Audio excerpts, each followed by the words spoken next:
ஜானகி சஞ்சய் இல்லை நாளைக்கு செம்ம அதிரடியான எபிசோட் வந்திருக்குன்னே சொல்லலாம்.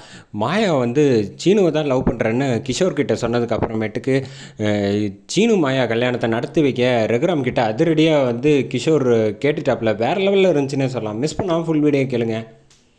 இந்த பக்கம் குடுகுடுக்காரங்க வந்து நல்ல காலம் பிறக்குது நல்ல காலம் பிறக்குதுன்னு சொல்லி குறி சொல்கிறதுக்கு வராங்க.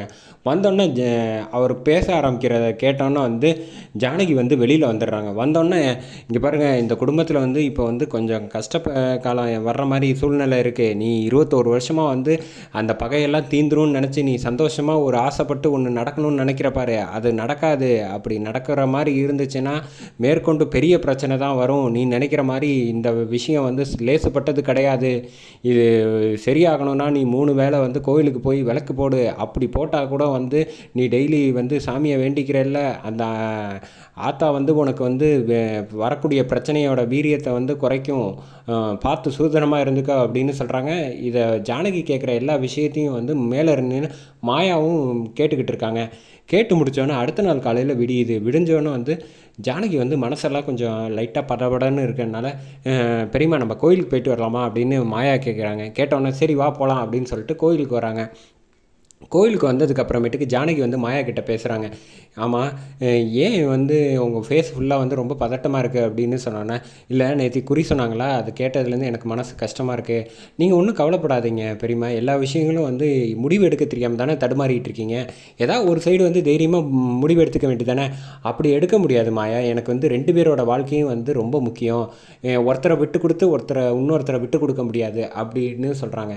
அப்படின்னா நான் ஒரு ஐடியா சொல்லட்டுமா அப்படின்னோன்னா, என்ன ஐடியா அப்படின்னோன்னா, நான் இந்த மாதிரி கஷ்டமான சூழ்நிலையில் ₹1 காயின் இருக்குல்ல, காயினை எடுத்து டாஸ் போட்டு பார்ப்பேன். தலை விழுந்தால் ஒரு முடிவும், பூ விழுந்தால் ஒரு முடிவும் அப்படின்னு சொன்னோன்னே, அப்படியா சரி, தலை விழுந்தால் குடும்ப கௌரவம், பூ விழுந்துச்சுன்னா மாயாவுக்கு ஆதரவாக நிற்கணும் அப்படின்னு சொல்லிடுறாங்க. மாயா வந்து காயினை வந்து டாஸ் பண்ணி விட்றாங்க. டாஸ் பண்ணி விட்டோன்னே காயின் வந்து ரோல் ஆகுது. ரோல் ஆனோன்னே குளத்தங்கரையில் உட்காந்துருக்கனால நடுவில் வந்து குளத்துக்குள்ளே காயின் விழுந்துருது. மாயா கிட்ட கேட்குறாங்க, என்ன இப்போ இப்படி ஒரு முடிவு வந்துருச்சே, இப்போ நான் எப்படி முடிவு எடுக்கிறது அப்படின்னு மாயா கிட்ட கேட்டோன்னே, இப்போ முடிவு எடுக்கக்கூடிய சூழ்நிலை வந்து நமக்கு கிடையாது அப்படின்னு சொல்லிட்டு ஜாலியாக வீட்டுக்கு போகலாம் அப்படிங்கிறாங்க.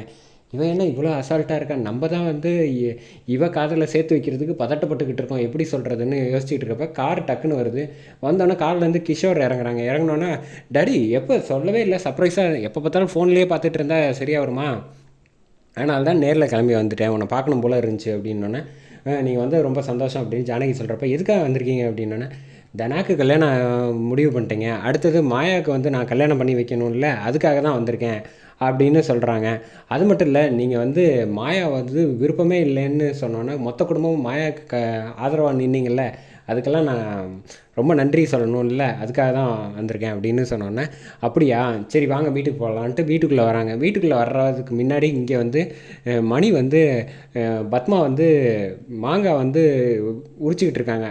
ஆஹா, மாங்காய் இந்த கிளைமேட்டுக்கு சாப்பிட்டா நல்லா இருக்குமே, சரி உப்பு போட்டு சாப்பிட்டா நல்லாயிருக்கும், நைஸாக போய் எடுத்துடலாமா, இதுவே ஜானகியாக இருந்தால் நம்ம கேட்காமையே கிடைக்கும், இவகிட்ட கேட்டாலே கொடுக்க மாட்டாளே அப்படின்னு சொல்லிட்டு போய் நைஸாக வந்து பத்மா கிட்ட வந்து பேசிகிட்டு இருக்காங்க. பேசிட்டு மாங்காவை வந்து லபக்குன்னு கையில் எடுத்துடுறாங்க.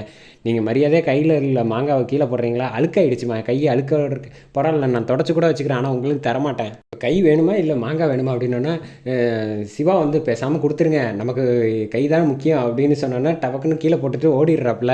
கரெக்டாக வந்து வாசலில் வந்து ஜானகி கூட வந்து கிஷோர் பேக் எடுத்துகிட்டு இப்படி வர்றாங்க.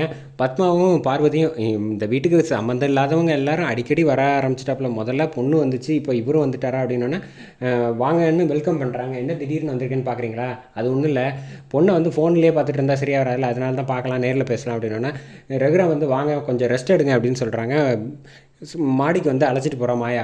நீ இந்த ஊரில் இருப்பேன்னு நான் நினச்சி கூட பார்க்கல, கடைசியில் இந்த ஊர் பையனையே கல்யாணம் பண்ணுறேன். ஆமாம், நினச்சி கூட பார்க்கல, எல்லாத்துக்கும் காரணம் அந்த பையன்தான் அப்படின்னோன்னா, சரி அவன் யாருன்னு சொல்லி போய் நம்ம பொண்ணு கேட்கலாம் அப்படின்னோன்னே, நீ அவ்வளோ தூரம் அலைய வேணாம் டாடி, இந்த வீட்டில் இருக்க சீனு தான் அப்படின்னு பட்டுன்னு உண்மையை உடச்சிட்றாங்க. என்னம்மா சொல்கிற அப்படின்னோன்னே, நீங்கள் தான் எங்களை சேர்த்து வைக்கணும் அப்படின்னா, விடு நான் வந்துட்டேன்ல, இனிமேல் முடிவு பண்ணிக்கலாம், பார்த்துக்கலாம், நானாக இருக்கிறமான மோதி பார்த்துக்கலாம் விடு அப்படிங்கிறாங்க. என்ன டாடி சொல்கிறீங்க, விடு பார்த்துக்கலாம் அப்படின்னு சொல்லிடுறாங்க.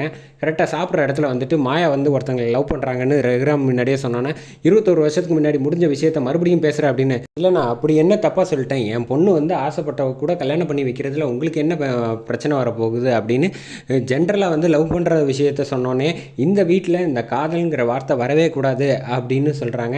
தனா வந்து நல்ல வேளை நம்ம காதலை ஏற்றுக்கிட்டாங்க அப்படின்னு குழம்பிக்கிட்டு இருக்காங்க. இந்த பக்கம் வந்து சீனுன்னு சொல்ல வராங்க, அதோட முடிக்கிறாங்க.